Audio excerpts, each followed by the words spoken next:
इसमें इंसान बदलता है। एक बात और भी है, अगर आप destined हो फॉर समथिंग बिग, और अगर आप छोटेपन में अभी उलझ रहे हो, झुलस रहे हो, तो ये यूनिवर्स आपको ऐसे सिचुएशन देगा कि आपको वहाँ से भागना पड़ेगा, फिजिकली या फिर इमोशनली। मेंटल भी हो सकता है। तो वो जो चेंज होता है ना, चेंज ऑफ सिचुएशन, फिजिकली है तो फिर आप डिसाइड कर दोगे ना कि यहाँ से वहाँ जाना है तो जाना है कि नहीं। बट जब मेंटली चेंज करने की बात आती है तो आसान नहीं होता, क्योंकि देख कोई नहीं रहा है, आपको सिर्फ अपना स्टैंस, अपना परसेप्शन चेंज करना होता है। इमोशनली चेंज का अभी तक जो मुझे समझ में आया है वो ये है कि आप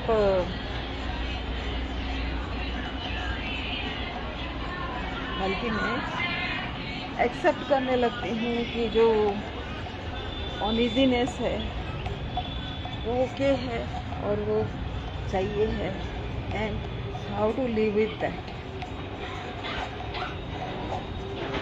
जब आप अपने वैल्यूज़ के अनुसार, उसके अनुसार आप चलते रहते हो, it is not that difficult. आपको दो चीज़ों में एक्चुअली डिसअलाइनमेंट कैसे होता है, जब आप का वैल्यू कुछ है और सिचुएशन की वजह से आप एक्ट किसी और की तरह कर रहे हैं, that is when the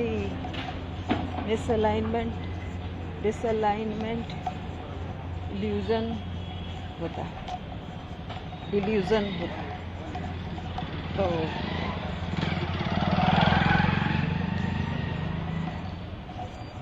delusion से ही शुरू करते हैं। मोस्ट ऑफ द टाइम जब दिमाग में ये डिल्यूजन चलता है एंड उसमें रियलिटी काफ़ी डिफरेंट दिखता है, तो पता चलता है कि वही टाइम है कि चेंज।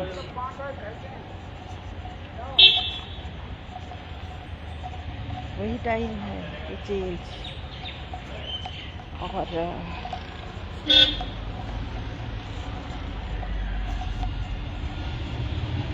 वो ज़्यादातर इजी नहीं होता, इसलिए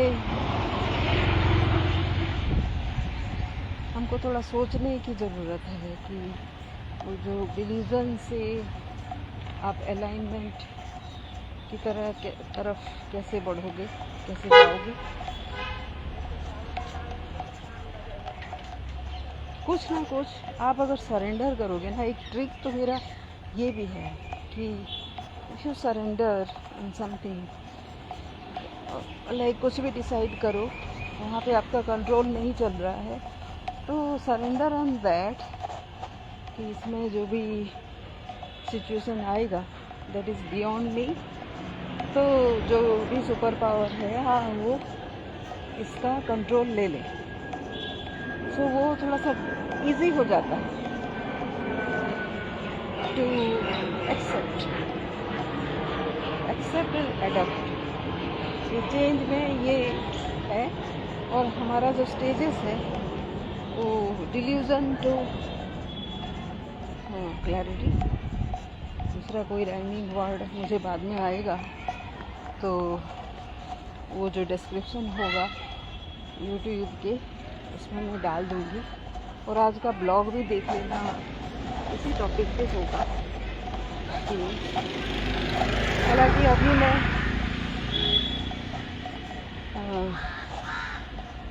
मैं सोच रही हूँ to have an international assignment, इसके बारे में बात करनी है, मतलब दिमाग में चल रहा है। तो what are the way outs? अभी दिख ही नहीं रहा कुछ।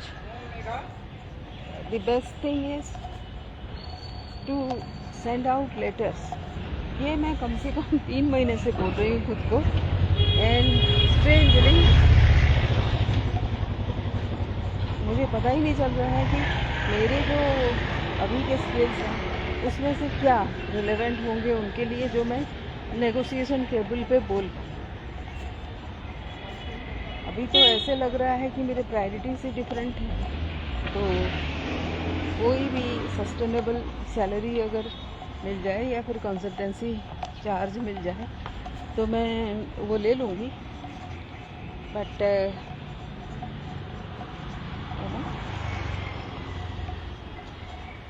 हाँ, वो डोर ओपन करने का तरीका, that is a door getting open.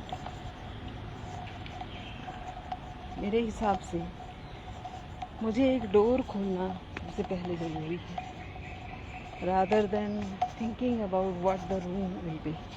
मतलब रूम क्या होगा, एरिया कैसा होगा, वो सब सोचने से ज़्यादा मुझे एक डोर खोलने की ज़रूरत है। और अभी तक जो मैंने डोर खोलने के मेरे आइडियाज़ थे वो